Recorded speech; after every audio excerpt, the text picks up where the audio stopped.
m'appelle Jérôme Marin, je suis cabarettiste et on se trouve actuellement au bar à bulles de la machine du Moulin Rouge. C'est là où j'ai eu la proposition de venir faire un nouveau projet cabaret qui s'appelle la Barbichette Cabaret. Très bien. Voilà, qui se fait plus précisément en bas, Ouais. parce qu'il y a plusieurs étages dans cette très très grande maison qu'est le Moulin Rouge. Et là, on joue dans la machine du Moulin Rouge, très précisément dans la chaufferie, qui est l'ancien chauffage de la butte Montmartre en fait. D'accord. Et donc dans cette chaufferie, dans cette machine, tu développes un cabaret qu'on pourrait dire indisciplinaire, puisque c'est comme ça qu'on le qualifie. Est-ce que tu peux nous donner, toi, ta définition de ce cabaret? Du cabaret indisciplinaire? Du cabaret indisciplinaire et surtout de ton cabaret à toi. Ben, la notion disciplinaire, c'est le Festival d'Avignon qui l'a donné en 2018 quand on a fait La Nuit sans retour avec ma comparse Chloé Pi. Je vais trouver ça assez amusant que dans le programme du festival, enfin le programme officiel du festival, il y ait associé à cabaret, indiscipline. Je trouvais ça et à la fois très, je vais pas dire drôle, mais en tout cas, il y avait un côté un peu révérencieux que peut porter le cabaret, c'est-à-dire voilà, c'est pas dans la norme, et à la fois, je trouve que ça raconte aussi l'idée que le cabaret, c'est aussi un mélange de plusieurs disciplines artistiques. Et donc le côté un peu mauvais élève, et le côté discipliné, enfin ce côté indiscipliné, moi je trouve assez joyeux en fait, parce que on n'est pas dans le format, on n'est pas dans la norme, on est juste à côté, et pourtant ça raconte quand même une forme de cabaret qui est plutôt traditionnelle, comme dirait Martin Dust, qui lui considère qu'on fait du cabaret traditionnel, mais on porte en nous une certaine façon de faire à l'ancienne, peut-être même voire historique du cabaret, et à la fois on le dépasse, on le submerge par, je sais pas, une façon de le prendre avec ce qu'il comporte de contemporain, de ce qui est aussi l'art actuellement par rapport à ce que ça a pu être en 1881, par exemple, au Chat Noir. Dans ce cabaret de la Barbichette, que tu continues donc à déployer ton personnage, Monsieur Oui. K. Est-ce que tu peux nous dire comment il s'est révélé ce personnage, comment tu le travailles et comment tu le fais vivre depuis quelques années? Ah bah pas quelques années, puisque l'année prochaine il aura 25 ans. Ah oui. Donc ce n'est plus un jeuneau, ce n'est plus du tout un jeuneau. Non, bah, hier, durant cette journée de Londa, on en a parlé un petit peu. Je pense que c'est un véhicule que j'ai choisi de construire, un outil, un masque, un habit, un abîme aussi, un abysse peut-être même, que j'ai décidé de construire pour pouvoir chanter. Au départ, c'était le point de départ, c'était mon envie de chanter. J'ai jamais pris de cours de chant, j'avais pas eu de formation de chanteur, mais j'avais envie de chanter du Kurt Weill, et ce personnage que j'avais évoqué dans un des montages Karl Valentin que j'avais pu faire m'avait intéressé.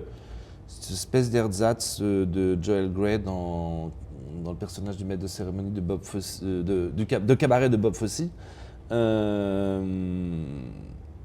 M'intéressait beaucoup. Je me dis, voilà, pour faire des chansons berlinoises, des chansons de cabaret berlinois, ce que j'imaginais, puisqu'en fait Kurt Weill c'est pas du tout ça, mais dans ma tête c'était plutôt ça, ces chansons de prostituées, de voyous, de macros, de personnes de petite vie, de grands malheurs d'amour.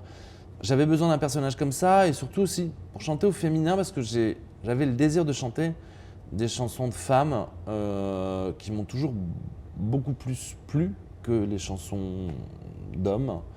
Donc il est venu comme ça, et je lui ai dessiné une espèce de forme comme ça, abîmée, déchirée, en loques, qui serait une espèce de personnage qui serait déchu, qui a été, qui n'est plus.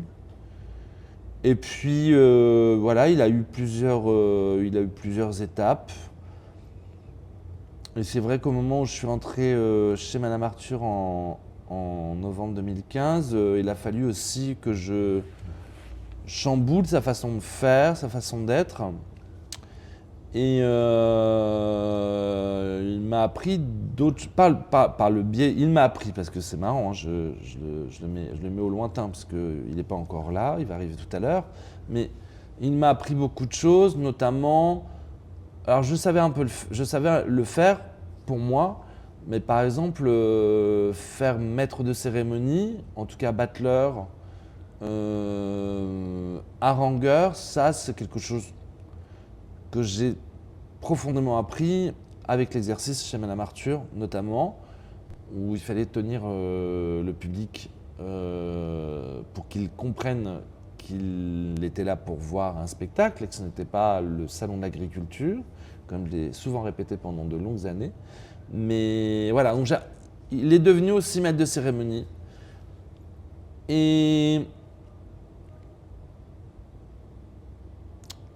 ça fait 2-3 ans que je commence à être un petit peu fatigué de l'endroit où il est, parce que j'ai l'impression que, effectivement, l'expérience, que ce soit le secret ou la barbichette, où je propose à des artistes de venir me rejoindre, surtout à expérimenter des choses sur scène, c'est super, mais c'est tellement aussi une charge que moi j'ai du mal à me challenger sur mon propre travail.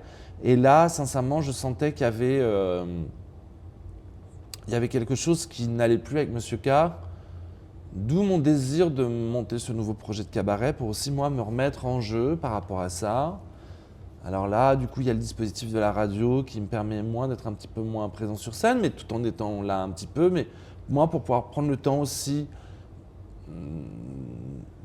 de préparer des numéros, c'est-à-dire avec des accessoires, du maquillage, des costumes différents. Donc ça, et là, je reprends un plaisir aussi à le retrouver pour faire des choses un petit peu plus profondes. En tout cas, j'espère qu'elles soient un peu plus profondes. Voilà. Et dans cette transformation, est-ce que tu penses quand même que ton cabaret reste, et du coup tout le travail que tu poses reste très politique?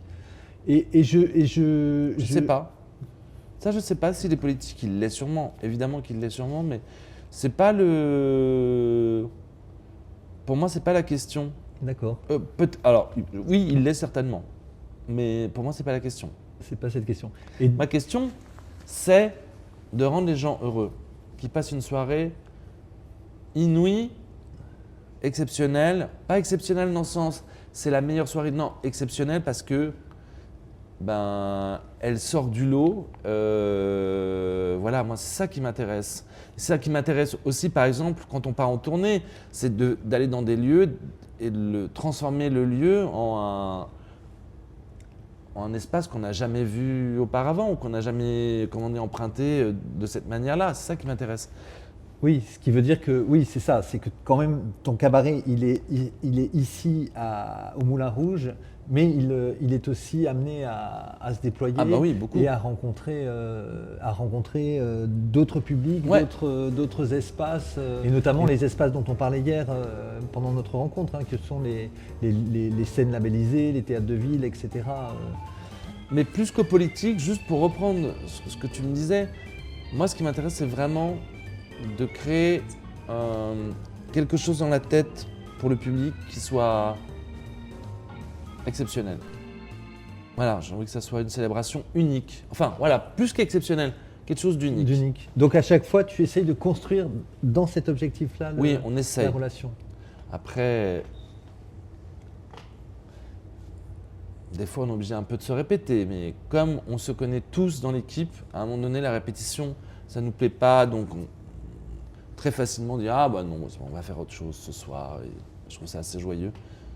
Donc finalement oui, c'est ce que tu dis, c'est que l'expérience est unique, donc forcément les choses se reconstruisent chaque soir. Ouais, tout à fait. D'accord, très bien. Merci Jérôme. Merci à vous.